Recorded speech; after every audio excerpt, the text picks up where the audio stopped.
Welcome है दोस्तों। हम लोग बात कर रहे हैं बीए सेमेस्टर 1 हिस्ट्री ऑनर्स का पेपर, ठीक है, मेजर पेपर। और इसमें जो है आपका प्राचीन भारत का इतिहास पूछा जाता है। बीए हिस्ट्री ऑनर्स सेमेस्टर 1 प्राचीन भारत का इतिहास। इसमें ऑब्जेक्टिव क्वेश्चन कर रहे हैं। भाग 1 कंप्लीट कर चुके हैं जिसमें टोटल 35 क्वेश्चन किए थे। आज हम लोग भाग 2 करेंगे जिसमें कि 35 से लेकर के टोटल 70 क्वेश्चन तक जाएंगे, ठीक है। और ये क्वेश्चन जितने भी हैं प्रीवियस ईयर पूछे गए हैं, वहीं से मतलब इतना कर लेने के बाद ना आपका 90 से 80% क्वेश्चन ऑब्जेक्टिव का कवर हो जाएगा।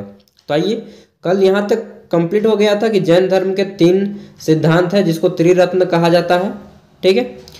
आज का पहला क्वेश्चन है कि बिंबिसार, कंफ्यूजन मत कीजिएगा, एक होता है बिंबिसार, एक होता है बिंदुसार।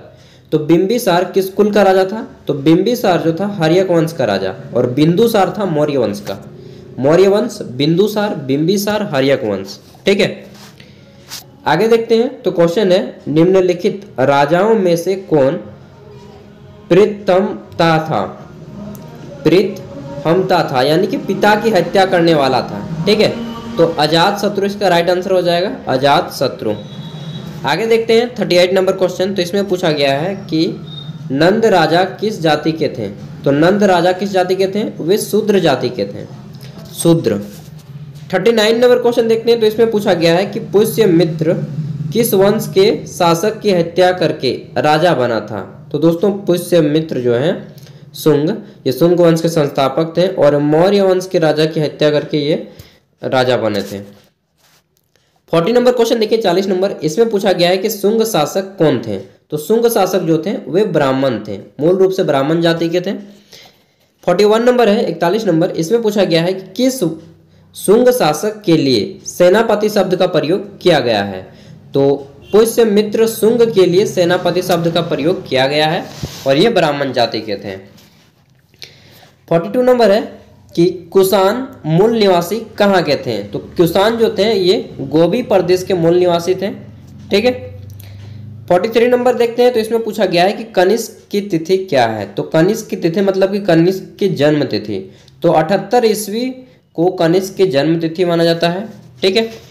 ऑप्शन सी इसका राइट आंसर हो जाएगा। और कनिष्क कुषाण वंश के सबसे महान राजा थे, सबसे महान मतलब कि ग्रेट।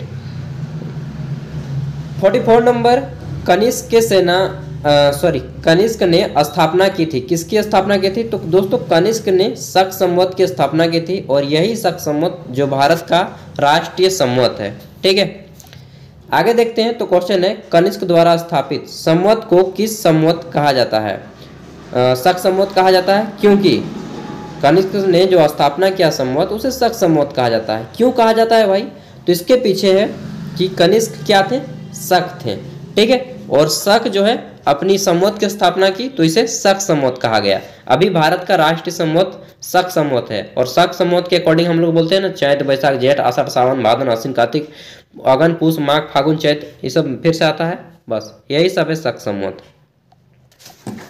आगे देखते हैं। क्वेश्चन है कि कनिष्क के शासन काल में हुई थी, क्या हुई थी? तो कनिष्क के शासन काल में कौन सी बौद्ध संगति हुई थी? तो चौथी बौद्ध संगति हुई थी कनिष्क के शासन काल में, ठीक है। और कश्मीर में हुई थी, इसको भी याद कर लीजिएगा। क्वेश्चन है कि दूसरा अशोक कनिष्क को कहा जाता है, मतलब कहते थे, तो क्यों कहते थे? क्योंकि समान धार्मिक नीति थी। अशोक और कनिष्क इन दोनों की जो धार्मिक नीति थी बहुत समान थी, ठीक है। इसलिए इनको जो है अक्सर दूसरा अशोक के नाम से भी जाना जाता है। और अशोक बहुत महान सम्राट थे, इसीलिए हमारे जो राष्ट्र के चिन्ह है अशोक चक्र रखा गया है, सम्राट अशोक के याद में अशोक चक्र। जी समझे ना, समझ गए होंगे। 48 नंबर है, चतुर्थ बौद्ध संगति किसकी अध्यक्षता में हुई? तो चौथी जो बौद्ध संगति हुई थी कनिष्क के शासनकाल में, वह वसुमित्र की अध्यक्षता में हुई थी, कश्मीर में हुई थी, ठीक है। अगला है कि 78 ईस्वी में किस संवत की स्थापना हुई? तो अभी हम लोगों ने पढ़ा है शक संवत की स्थापना हुई, कनिष्क ने की थी शक संवत की स्थापना। क्वेश्चन है 50 नंबर कि ब्राह्मण संस्कृति के पूर्व उद्धार का काल किस काल को माना जाता है? तो ब्राह्मण संस्कृति के पुनरुत्थान का काल जो है वो किस काल को माना जाता है? दोस्तों शुंग वंश के काल को माना जाता है। ऑप्शन बी इसका राइट आंसर हो जाएगा, शुंग वंश। आगे देखते हैं 51 नंबर क्वेश्चन। तो इसमें पूछा गया है चांदी के सिक्के को क्या कहते थे? तो चांदी के सिक्के को क्या कहते थे? कुषाण कहा जाता था उस समय, ठीक है। आगे देखते हैं 52 नंबर। तो पूछा गया है कि शुंग सातवाहन काल में इनमें कौन से विद्वान नहीं था? तो शुंग जो शासन काल चल रहा था शुंग वंश का, उस समय इनमें से कौन सा विद्वान नहीं था? तो हरिसेन नहीं था। हरिसेन जो है अश्वघोष, बहुत बड़े महान राइटर थे अश्वघोष, हर्षचरित्र, इन सभी की रचना की थी, ठीक है।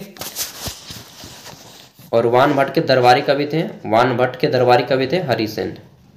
क्वेश्चन है गांधार कला का विकास किस युग में हुआ था? तो दोस्तों गांधार कला का जो विकास हुआ वह कुषाण काल में हुआ था। ऑप्शन सी इसका राइट आंसर हो जाएगा।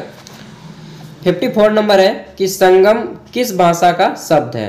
तो दोस्तों आपने पढ़ा होगा संगम साहित्य, ठीक है। संगम किस भाषा का शब्द है? तो यह आपका संस्कृत भाषा का शब्द है। और संगम साहित्य के बारे में पढ़ा है तो ठीक है, नहीं पढ़े हैं तो आगे चल के पढ़ने को मिलेगा आपको। संगम का अर्थ क्या होता है? तो संगम का अर्थ होता है सभा। क्या होता है? सभा। और जब सभा बुलाई जाती थी तो उसको बोला जाता था संगम सभा, और जब उसमें साहित्य की जाती थी तो उसको बोला जाता था संगम साहित्य। मतलब कि कुछ लिखा वगैरह जाता था तो सभा में जो भी चीज़ें होती थी उनको संगम साहित्य कहा गया। और विशेष रूप से यह आपको तमिल में देखने को मिलेगा, वैसे तो यह संस्कृत भाषा का शब्द है। अगला क्वेश्चन है कि संक्षिप्त वेद किस ग्रंथ को कहा जाता है? तो संक्षिप्त वेद मतलब कि संक्षिप्त मतलब होता है छोटा, ठीक है। छोटा वेद किस ग्रंथ को कहा जाता है? तो कुरल को संक्षिप्त वेद कहा जाता है, कुरल, ठीक है, याद कर लीजिएगा। आगे देखते हैं क्वेश्चन है इनमें से कौन संगमकालीन महाकाव्यों में नहीं है? तो संगम काल के महाकाव्य में जो है कुरल नहीं है, बाकी ये तीनों आपके संगम काल के महाकाव्य हैं, यानी कि पुस्तक हैं। महाकाव्य जब भी बात करें तो सिंपल आप समझने के लिए समझ लीजिए कि किताब है, ठीक है। अगला है गुप्त वंश का शासन प्रारंभ हुआ कब? प्रारंभ हुआ गुप्त वंश का शासन? तो गुप्त वंश का शासन शुरू हुआ था 319 ईस्वी से, ठीक है। और गुप्त वंश के सबसे महान सम्राट कौन थे? समुद्रगुप्त, जिसको भारत का समुद्रगुप्त को भारत का नेपोलियन कहा जाता है। लेकिन होना चाहिए कि मतलब नेपोलियन को समुद्रगुप्त कहा जाता है क्योंकि समुद्रगुप्त पहले आया। चलिए, आपने कभी गौर किया होगा अगर हिस्ट्री का स्टूडेंट रहे होंगे तो इस बात को। क्वेश्चन है कि गुप्त संवत का संस्थापक था कौन था? गुप्त संवत का संस्थापक कौन था? तो देखिए चंद्रगुप्त प्रथम थे गुप्त संवत के संस्थापक, ठीक है। आगे देखते हैं गुप्त संवत, विक्रम संवत, हिजरी संवत, शक संवत, बहुत सारे संवत हैं। कालिदास हुए थे तो किसके काल में हुए थे? किसके शासन काल में हुए थे? तो गुप्त काल के समय में हुए थे कालिदास, ठीक है। कालिदास बहुत महान संस्कृत के ज्ञाता थे। 61 नंबर क्वेश्चन है कि समुद्रगुप्त की विजयों के विषय में जानने का प्रमुख स्रोत क्या है? तो समुद्रगुप्त के बारे में अगर आप जानना चाहते हैं तो आपको पढ़ लीजिए प्रयाग प्रशस्ति, ठीक है। समुद्रगुप्त की प्रयाग प्रशस्ति, इसमें आपको डिटेल में समुद्रगुप्त के बारे में पढ़ने को मिलेगा। अगला क्वेश्चन है कि समुद्रगुप्त ने उत्तर व दक्षिण के राजाओं के प्रति नीति अपनाई। कैसी नीति अपनाई थी? तो वो जो नीति अपनाई थी उनने अलग अलग नीति अपनाई थी, ठीक है। कैसे नीति? अलग अलग नीति अपनाई थी सबके लिए। सबके एक जैसा नीति नहीं अपनाना चाहिए, अलग अलग बीमारी से अलग अलग दवा खाते हैं ना, बस इसी तरह से। रामगुप्त को अपमानजनक संधि के लिए विवश किया था। किसने विवश किया था? तो दोस्तों शक राजा ने विवश किया था, ठीक है। आगे देखते हैं तो क्वेश्चन है कि चंद्रगुप्त द्वितीय के शासन काल में आया था कौन आया था? तो चंद्रगुप्त द्वितीय के शासन काल में आया था चीनी यात्री फाहियान, चीन का रहने वाला था फाहियान, जो कि भारत आया था, ठीक है। और यहाँ से बहुत सारे बौद्ध ग्रंथ ले गए थे। क्वेश्चन है महरौली लोह स्तंभ में चंद्र उल्लेख किया गया है। तो महरौली का जो लोह स्तंभ है, अगर आप कभी दिल्ली जाएंगे तो देखिएगा, ठीक है। और यह उल्लेख किया गया है चंद्रगुप्त II के द्वारा, ठीक है। अभी भी मतलब कि जंग नहीं लगा है, इतना डेंजर है। शकों का विजय प्राप्त हुआ। तो शकों का विजय प्राप्त की किसने? चंद्रगुप्त II ने शकों पर विजय प्राप्त किया। शक मतलब कि वही कुषाण, कनिष्क वगैरह। क्वेश्चन है हुनों की परास्त किया, तो हुनों को किसने परास्त किया? स्कंदगुप्त ने परास्त किया था।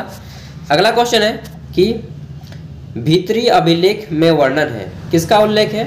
तो स्कंदगुप्त का उल्लेख है। ऑप्शन सी इसका राइट आंसर हो जाएगा।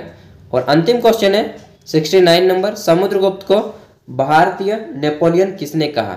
ठीक है, तो क्वेश्चन आ ही गया कि समुद्रगुप्त को भारत का नेपोलियन कहा जाता है और इसको कहा था स्मिथ ने। और एक अंतिम क्वेश्चन है, मैं खुद से दे रहा हूं, भारत का नागार्जुन कालिदास को कहा जाता है, इसको भी नोट कर लीजिएगा। ठीक है, सॉरी, शेक्सपियर को भारत का कालिदास को भारत का शेक्सपियर कहा जाता है। कालिदास को भारत का शेक्सपियर कहा जाता है, इसको भी नोट कर लीजिएगा।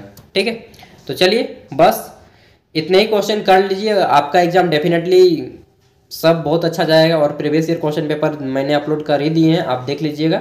बस यूट्यूब में सर्च मारिएगा BA सेमेस्टर 1 हिस्ट्री ज्ञान सागर ऐड में, अंत में ऐड कर दीजिएगा। ज्ञान सागर किसी भी ऐड में ऐड कर देंगे तो आपका सबसे पहले हमारा ही चैनल आएगा। ठीक है, चैनल का वीडियो। Thank you, bye. कुछ भी डाउट हो तो कमेंट करके पूछ लीजिएगा। ठीक है दोस्त, मैं भी निकलता हूँ यार, काम करना है मुझे भी।